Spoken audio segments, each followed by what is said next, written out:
Hi guys, welcome back. It is great to be here on Patreon again.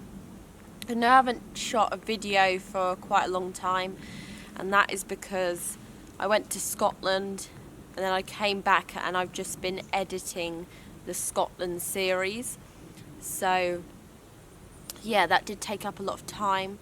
It is really nice to be back. Although I do really miss Scotland and the adventure I had and the whole trip.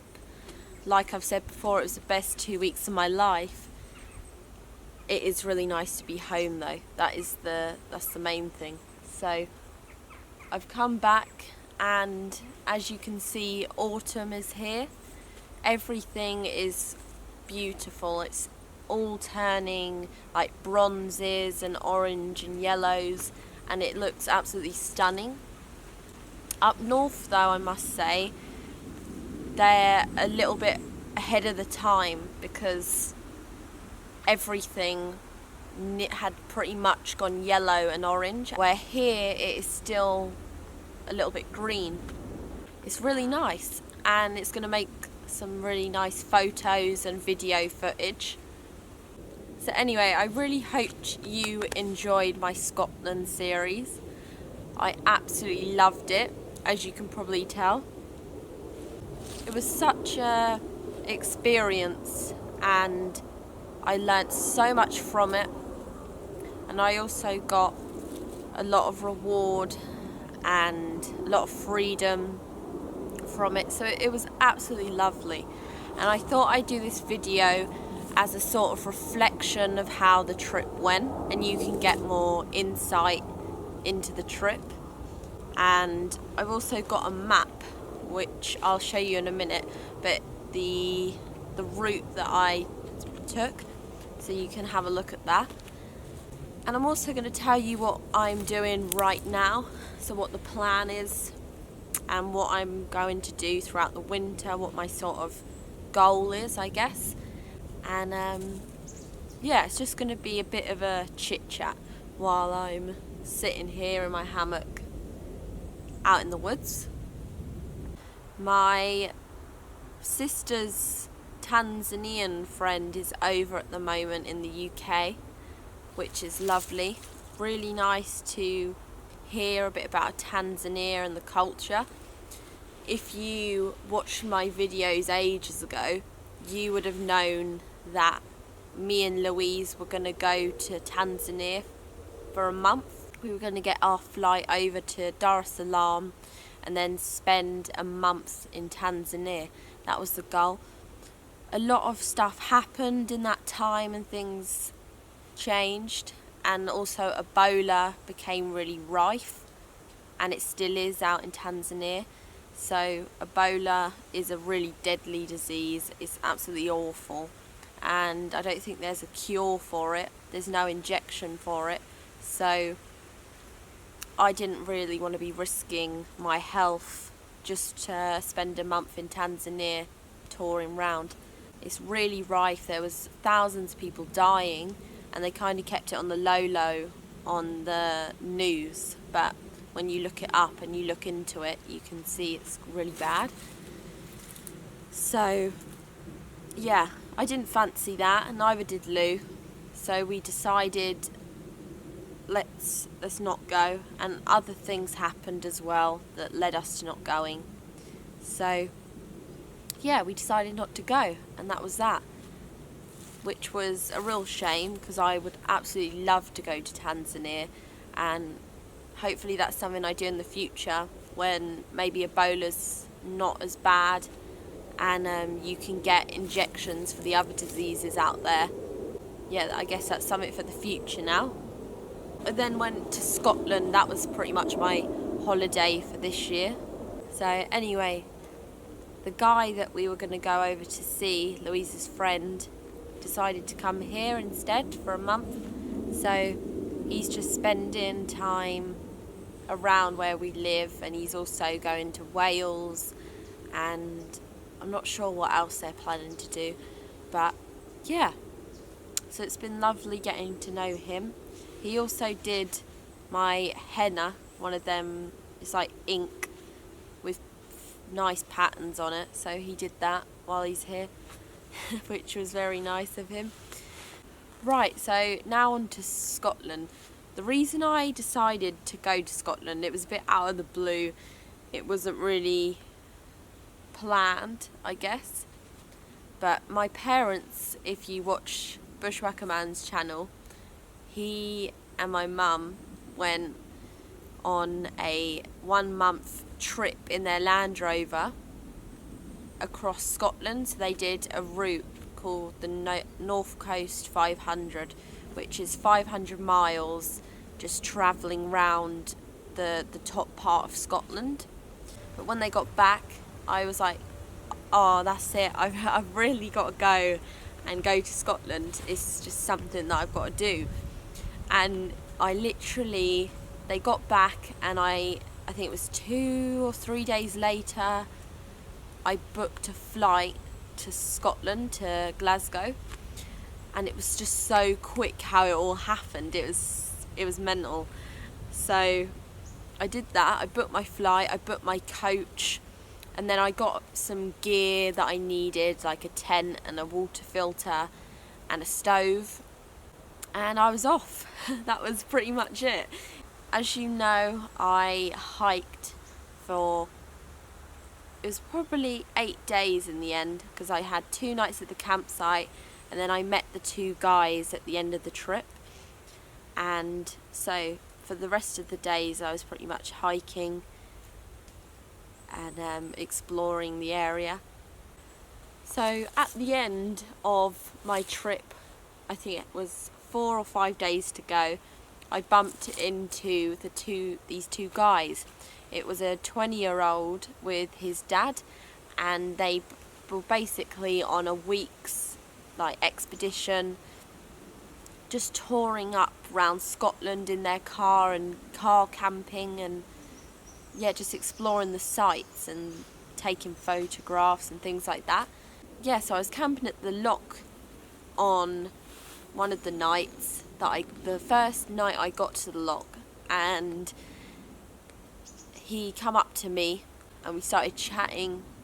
We chatted pretty much until late that night, and the next morning they offered to take me to Ben Nevis, which is the highest mountain in the UK, and they said they'd bring me back to the loch that evening to camp there while they would carry on to do the rest of their trip.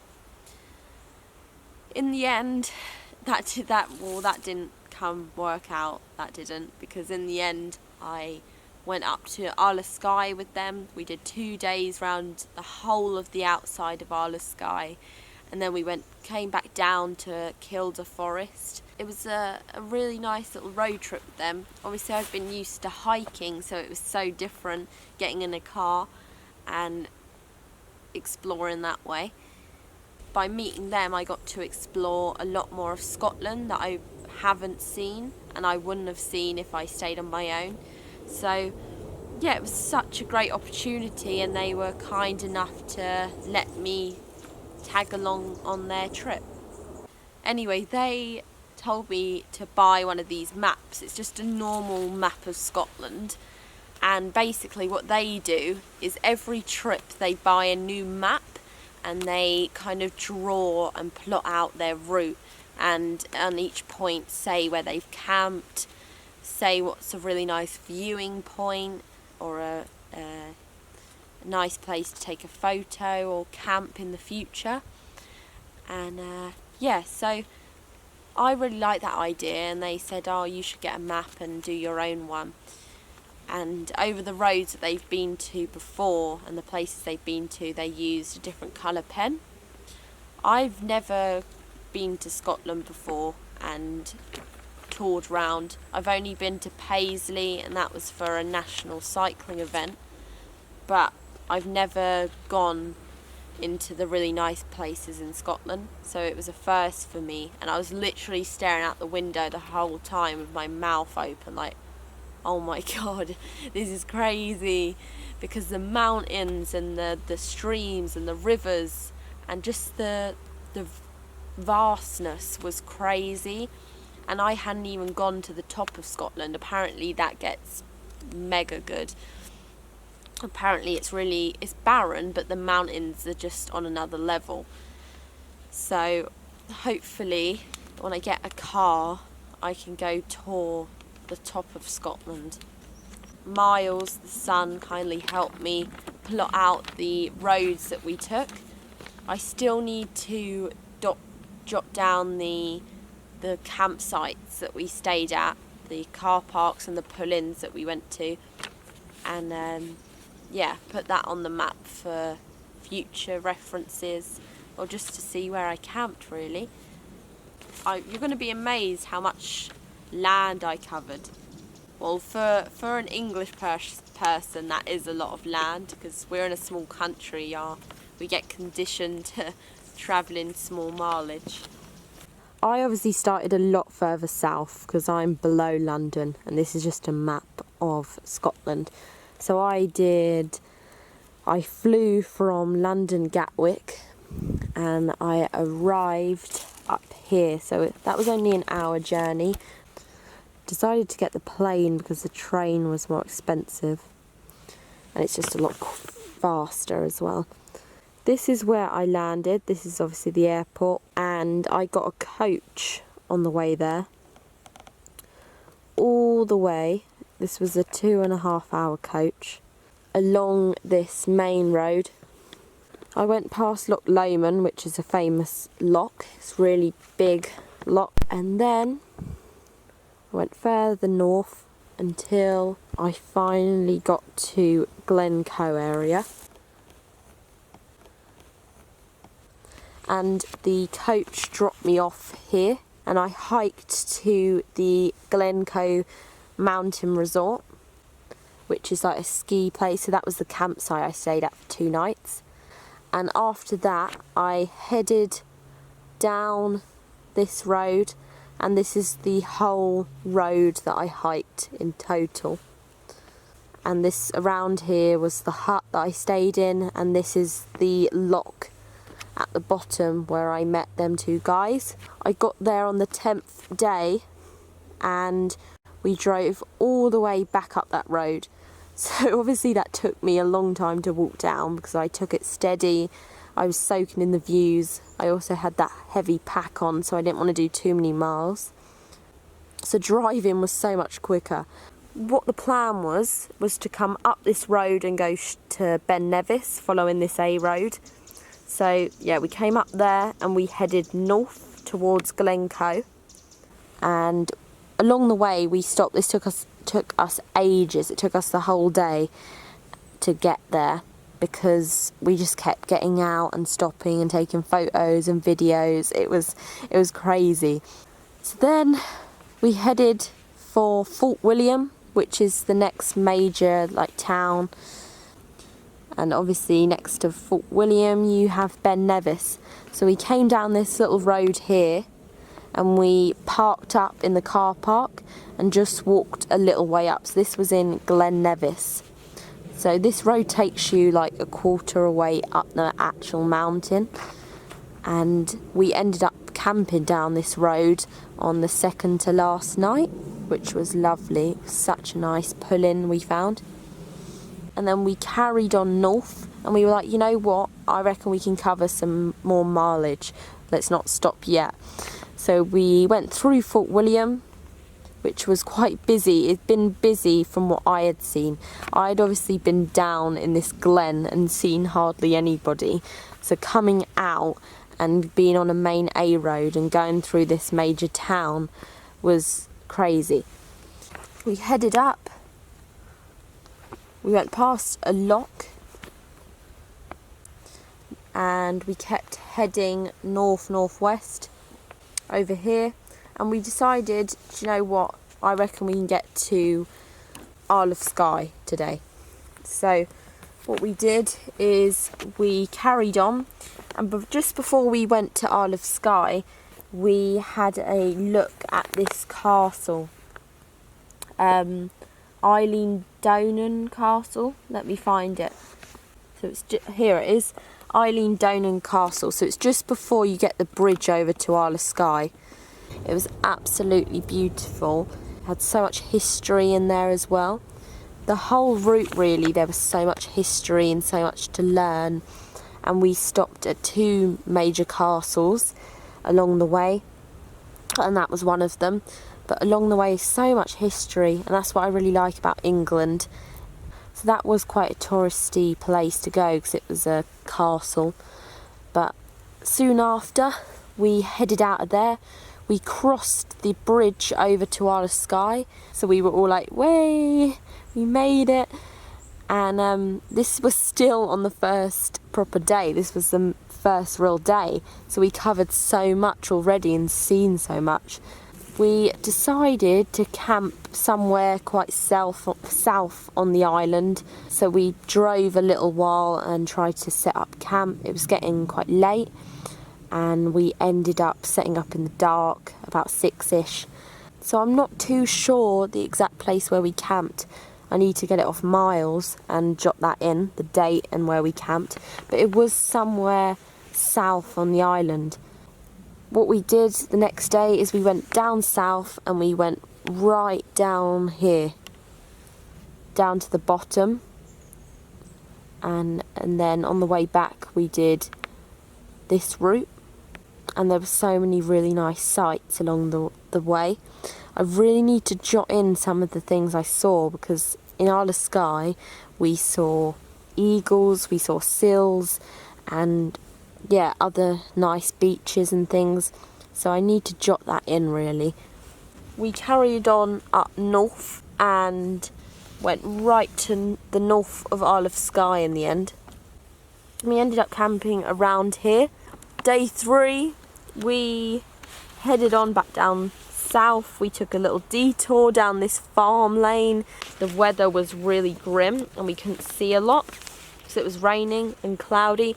So headed on down south, took a little detour, and we saw along the way a broch. I think that's how you say it. It's like a really old building that they used to live in. It's made out of stone. It's absolutely amazing. It's a really tall building. And we also we went past the famous mountain range, the Cullens, and that was amazing. That is a must. Also, what we went to see, the Store. So that's a big mountain which has a really cool shape to it. We also went to Borrag. That was really cool. But the Cullens were so cool to see. We finally headed off the island to escape the bad weather. Yeah, we headed all the way back down the same way we came, back towards Glencoe, and we stopped here for one night and stayed along this road, and then headed on back south. Went past my lovely glen. We kept heading south and we ended up going through the main city, Stirling. Cut through, and we wanted to reach Holy Island, which is an island just between the border of England and Scotland.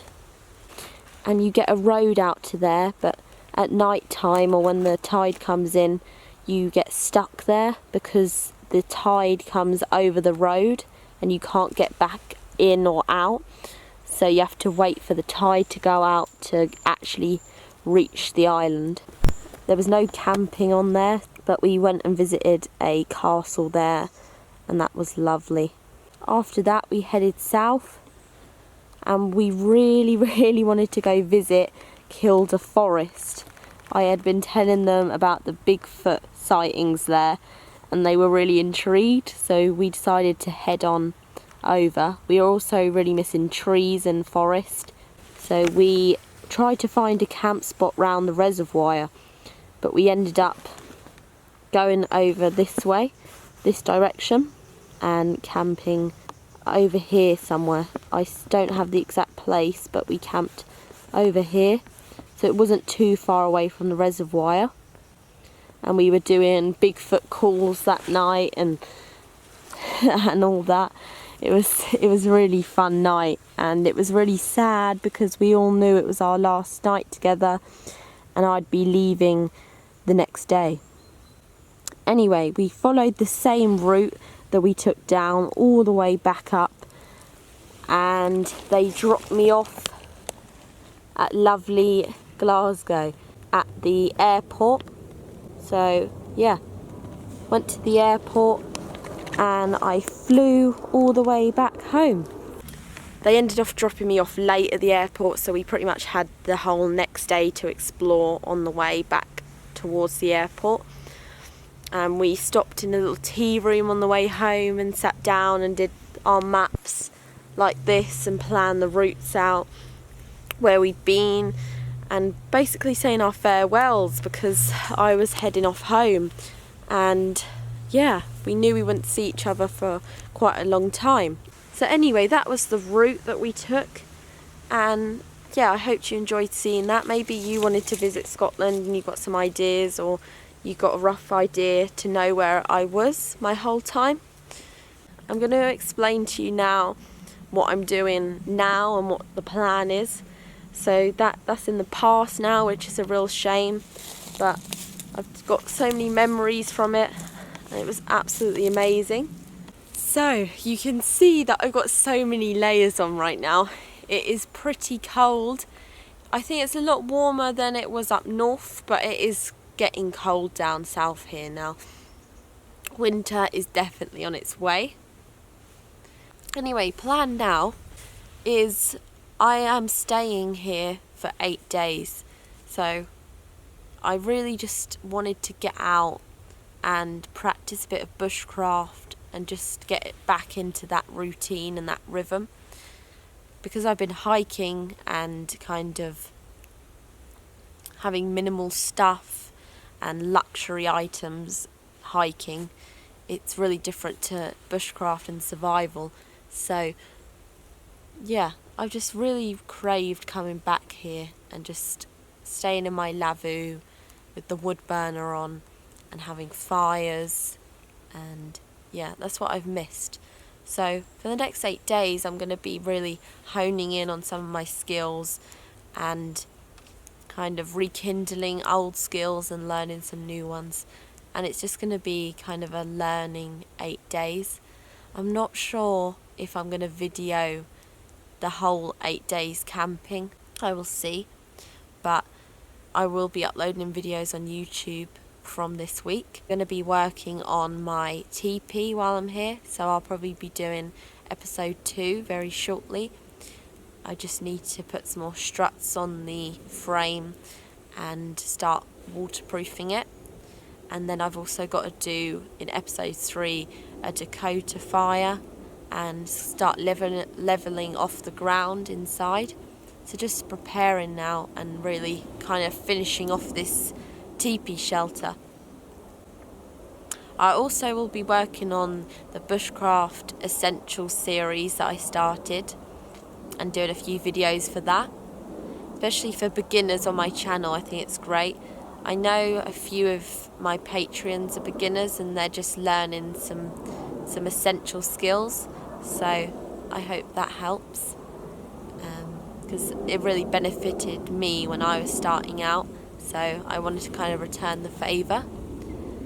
So I'm going to really enjoy my next 8 days here. It's going to be absolutely lovely. Tonight will be my first night, and I'm setting up in the lavoo with the wood burner, so it's going to be so toasty, really nice. Completely different to the Vanco Banshee. It's so more robust and warm and heavy, so it's nice mixing the two, I guess. But yeah, I hope you enjoyed this video, kind of reflection on my Scotland trip. If you've got any questions or you want to know something about Scotland in case you're going, then please just message me and I will get back to you as soon as I can. Yeah, so take care everyone, and I will speak to you soon. I'll also be uploading some photos on here from Scotland, and I might try and do a blog.